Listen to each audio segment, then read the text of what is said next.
Hello everyone, welcome back to the Cursing Seamstress. I have a pattern review for you today. It's a Rebecca Paige pattern, and I've never used one of her patterns before. So if you're interested in that, stay tuned.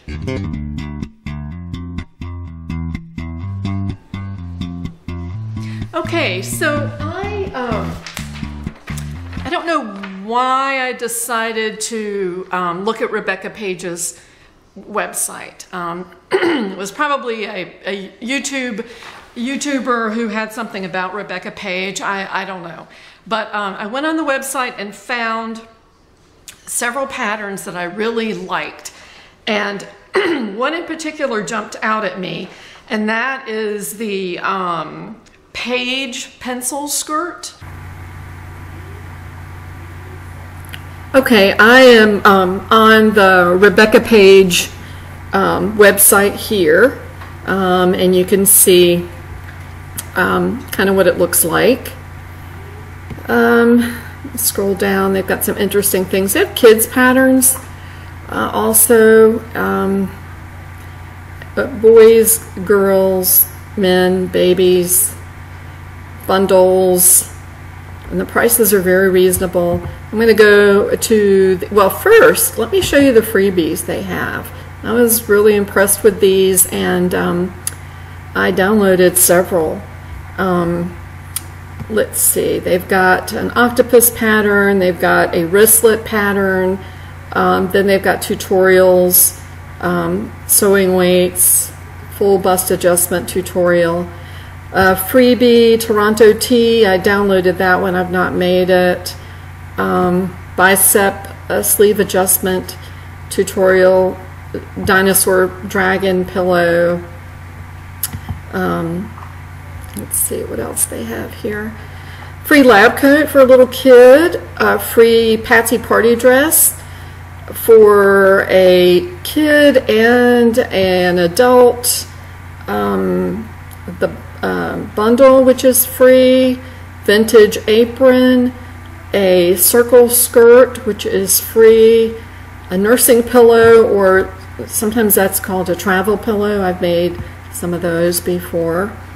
This is really cute. It's a bunting kit to hang with whatever you want on there. They also give you the letters. I'm not sure if it's for a silhouette or something like that, but those come with it. I'm just going to quickly go through here.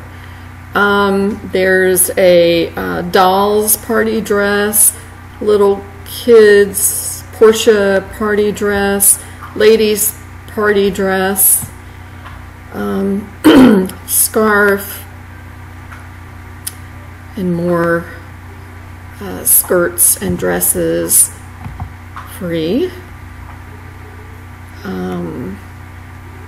It's a pocket tutorial, animal mask pattern, another party dress. So there's a lot here. All right, let me go to the patterns by garment. Let's see.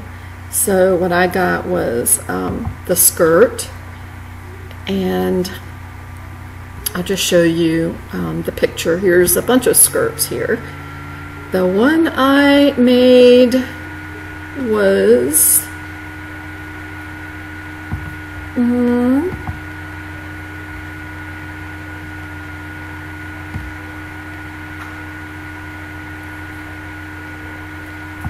this one right here, the Paige, P-A-I-G-E pencil skirt.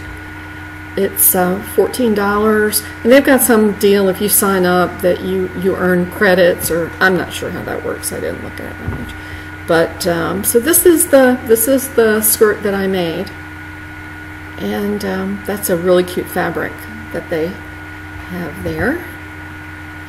That's the back with the invisible zipper. That's another photo there, and this pattern.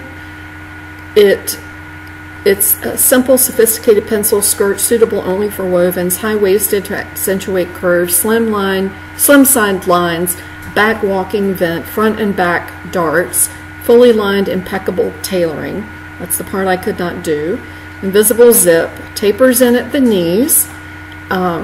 The bow detailing, which I would not leave out because that really makes the skirt. Oh, you know what? It says it's intermediate. I thought it was easy. The sizing is extra, extra small to 5X. So that is fantastic. So I just wanted to show that to you. I encourage you to go there. Their patterns are just cute as can be. And look, they have a enter to win a $50 voucher. So that's kind of cool. All right, that's it. I just wanted to show you the actual pattern and read a little bit more about it before I get into my experience.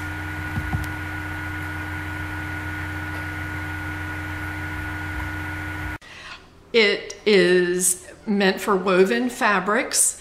It had a great looking shape and it had a tie at the waistband.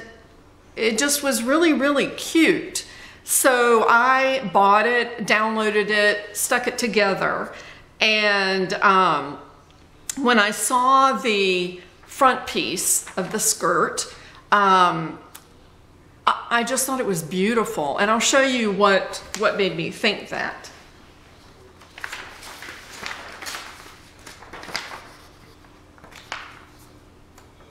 This is actually the front lining, but this gives you the shape of the skirt. It is so curvaceous. It's just beautiful, and I thought, wow, that's great. I love that. Who doesn't like, a skirt that makes you look have a narrow waist and nice full hips, and then comes back down toward the bottom. So I thought it was fantastic, and I was excited about it. I think that as I've gotten older, my learning curve has gotten quite a bit steeper. And I say that although I remember years ago when I was in my late 20s getting stuck on a pattern and not knowing what to do next. I was a very new sewer. This is before my daughter was born. And I remember I kept it was a dress. I remember I kept it for several years thinking that I would go back and try to finish it. And I never did. I ended up throwing it away. So I got to a point with this pattern where every bullet point for the instructions felt like I was doing the burrito method. When you really don't know, you're told to match these things together and you're like, what? That doesn't make any sense. How's this going to work out? So what happened was there was the point where I had to, and the problem was all with the lining. The lining has the upper facing built into it, and so there's an upper part here, and the lining is also shorter than the skirt because the hem is meant to be folded up to that point. So you've got big hem, and then the lining attaches to that. But what got me was the back pleat. When it came to attaching the lining to the back pleat, I read, reread, read again many, many times those instructions to try to get that lining attached to the pleat, and I couldn't do it. I just absolutely couldn't do it. And I'm sure the problem is with me and not with the pattern designer. I just absolutely, and I went back to the very beginning to make sure that my garment looked like the photograph online. at every step, and it did up until I got to that kick pleat, and I don't know what happened, but I will say the instructions, there's one part, you get a quick sewing sheet. It's called a quick glance cheat sheet, and then there's a full set of instructions online. A few things, the seam allowance is 1/2 inch throughout this pattern, and you do use interfacing on the facings that are attached to the lining. There are darts on the main skirt, pleats on the lining, but there's one part that I was trying to find. It's an invisible zipper too, but there's one part that says attach.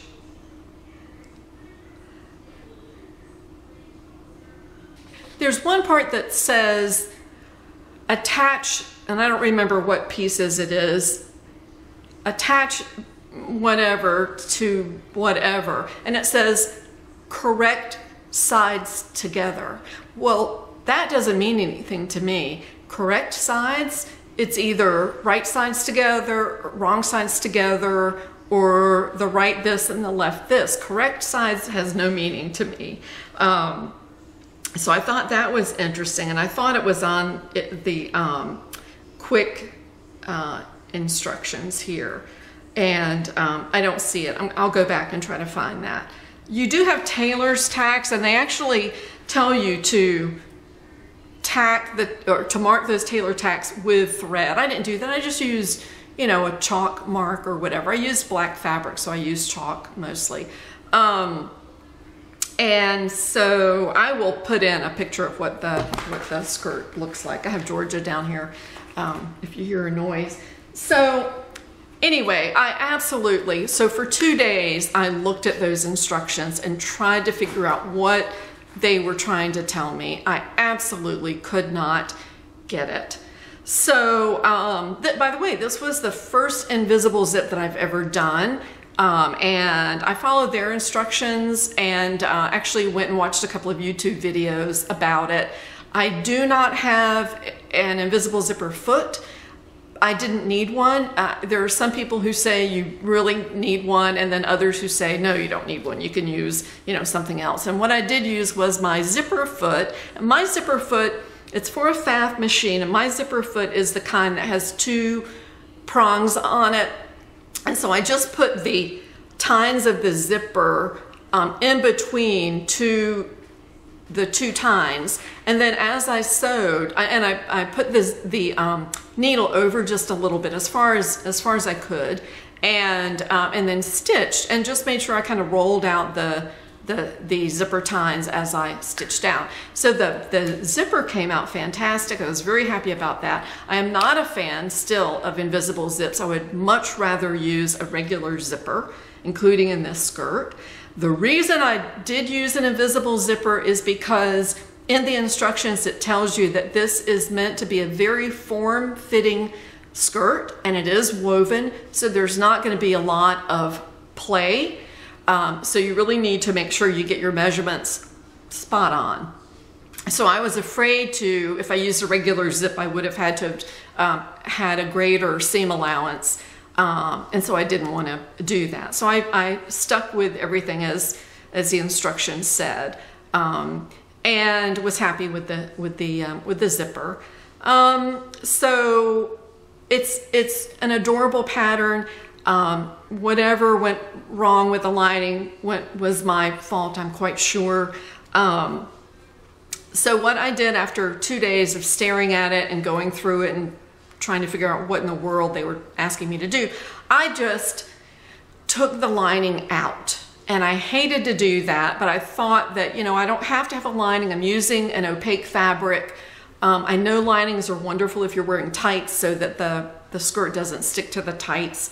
But I felt like it was either toss the whole thing or find a way to work it out. So I took the lining out, and I'm glad I did, because I was able to do the pleat fine without trying to figure out how to attach the lining to the pleat. So I'm going to stand up. I'm going to show you the skirt. I love it. It's a fantastic fit. I love the shape of it. If I were to ever make this again, I think what I would do, because the lining pieces for the back and the front are different from the main skirt. But if I did it again, I think I would cut double for the front of the skirt and double for the back of the main skirt, and totally ignore the lining pieces. And I think that would work. It wouldn't be, I think, as finished looking as the way they're trying to tell me to do it. But I think I could probably work it out that way. And what I might do with the pleat is just do the kick pleat in the back is not do a kick pleat and just do a vent, just a regular vent. And that would mean using, I hope this is making sense, using one of the back pieces, just cutting it double, rather than using the second back piece, which is different, it's cut different at the vent. So anyway, I in my brain, I have figured out how I can do that if I ever want to line it in the future. But I'm gonna stand up and show this to you. I give it a thumbs up because the outcome is really good. Hey, Georgia. So let me stand up and show you what the skirt, I have it paired with a sweater that I just bought. It was on sale this weekend, and I liked it. I don't know that I would wear the skirt with this, but I just tossed it on. And I wanted you to be able to see the ties at the top, because that really makes the skirt. You can leave the ties off, that is an option. You can also, I was going to say, if I make this again, I will make it a little bit longer. I made it the length that it called for, but I went back and looked, and there are lengthen and shorten lines in there. Rebecca Paige, I think it says that it's made for someone who is, I think 5'6". I am 5'4", but it's fine. I would wear it. I'm going to wear it this length. Excuse my white legs. So, all right, hold on. Okay, this is the skirt. These are the ties right here. They attach right in the seam. I'll show you the back. It's a great fit. Here's the invisible zipper. It is not snug in any way. It's really exactly, I can't even imagine this fitting any better. The ties are nice and big. These are the ties.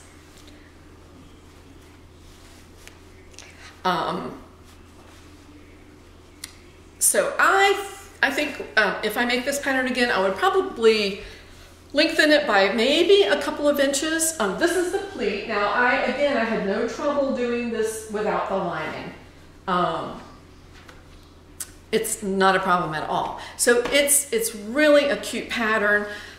I downloaded a couple of other patterns. I can't remember what they are right now. And so I'm going to try. She has a lot of free patterns too. So you should really go on and download some of the free patterns she has and see what you think about them.